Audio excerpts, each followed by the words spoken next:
Assalamualaikum warahmatullahi wabarakatuh.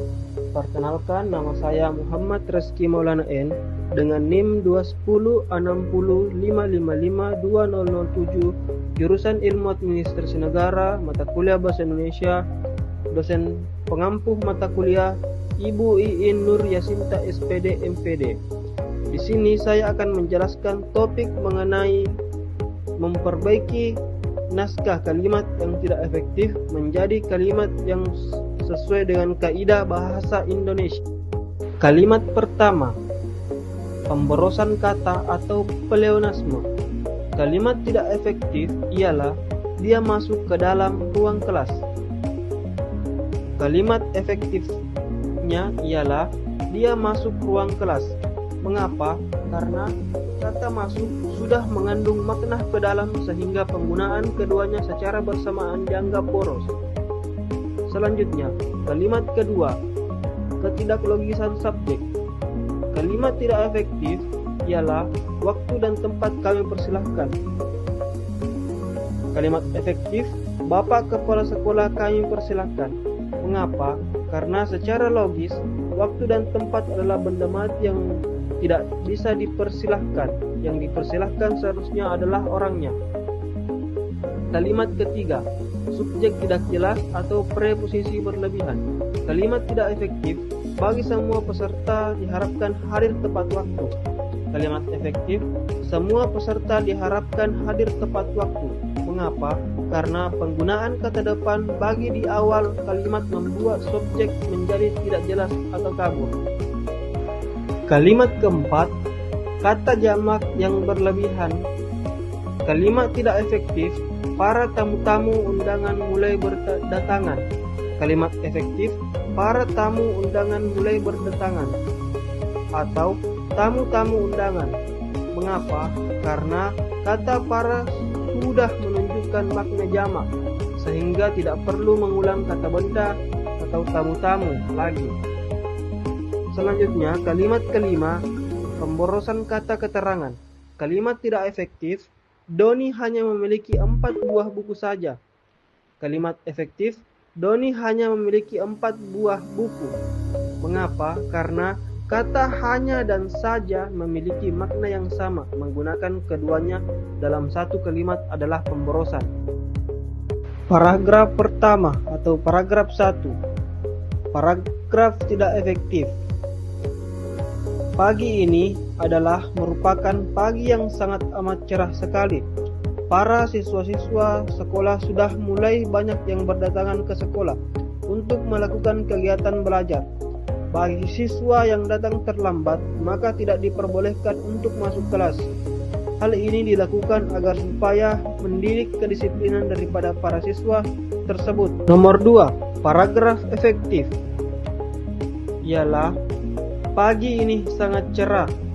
Para siswa mulai berdatangan untuk belajar. Siswa yang datang terlambat tidak diperbolehkan masuk kelas. Hal ini dilakukan untuk mendidik kedisiplinan siswa. Analisis alasan perbaikan, kehematan atau pleonasme ialah pada paragraf tidak efektif, frasa kata adalah merupakan dan kata sangat amat cerah sekali adalah pemborosan. Dalam paragraf efektif, cukup ditulis kata sangat cerah. Kejamakan kata para siswa-siswa diperbaiki menjadi para siswa, karena kata para sudah menunjukkan jumlah banyak. Ketegasan subjek, frasa kata bagi siswa yang membuat subjek menjadi kabur. Dengan menghilangkan kata bagi, subjek kalimat siswa menjadi lebih jelas dan tegas.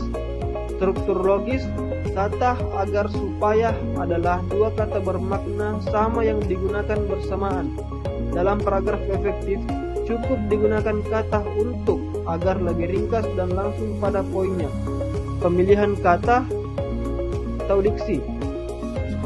Penggunaan kata daripada pada kalimat terakhir tidak tepat karena kata daripada berfungsi untuk perbandingan, bukan menunjukkan kepemilikan.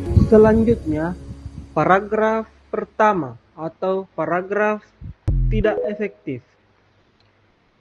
Banyak orang-orang yang sering mengabaikan akan pentingnya daripada kesehatan tubuh mereka sendiri. Padahal, jika kalau kita rajin berolahraga, maka tubuh kita akan menjadi sehat dan kuat sekali. Contohnya adalah seperti misalnya lari pagi di setiap hari Minggu. Demi untuk menjaga kebugaran, kita haruslah memperhatikan pola makan yang bergizi agar supaya tidak gampang sakit. Paragraf yang kedua, paragraf efektif. Banyak orang yang mengabaikan pentingnya kesehatan tubuh. Padahal, jika rajin berolahraga, tubuh akan menjadi sehat dan kuat. Contohnya adalah lari pagi setiap hari Minggu. Demi menjaga kebugaran, kita harus memperhatikan pola makan bergizi agar tidak mudah sakit. Analisis alasan perbaikan, redundansi jamak. Kata banyak, orang-orang tidak efektif. Cukup gunakan kata banyak orang, karena kata banyak sudah mewakili jumlah jamak. Kata penghubung ganda, penggunaan kata jika kalau, dan kata agar supaya adalah pemborosan. Dalam paragraf efektif, cukup gunakan salah satu saja. Konjungsi yang salah. Kata daripada sering salah digunakan untuk menunjukkan kepemilikan. Seharusnya langsung saja kata kesehatan tubuh. Pemborosan makna. Frasa kata adalah seperti misalnya memiliki makna yang tumpang tindih. Cukup gunakan salah satu yaitu kata adalah atau kata misalnya. Kejelasan alur. Menghilangkan kata maka setelah kata jika, membuat hubungan sebab akibat menjadi lebih lugas dan tidak bertele-tele. Nah, melalui kegiatan penyuntingan ini, saya memahami bahwa penggunaan kalimat efektif dan paragraf yang padu sangat penting dalam penulisan ilmiah agar informasi dapat disampaikan dengan jelas dan mudah dipahami oleh pembaca. Mungkin itu saja dari saya. Assalamualaikum warahmatullahi wabarakatuh.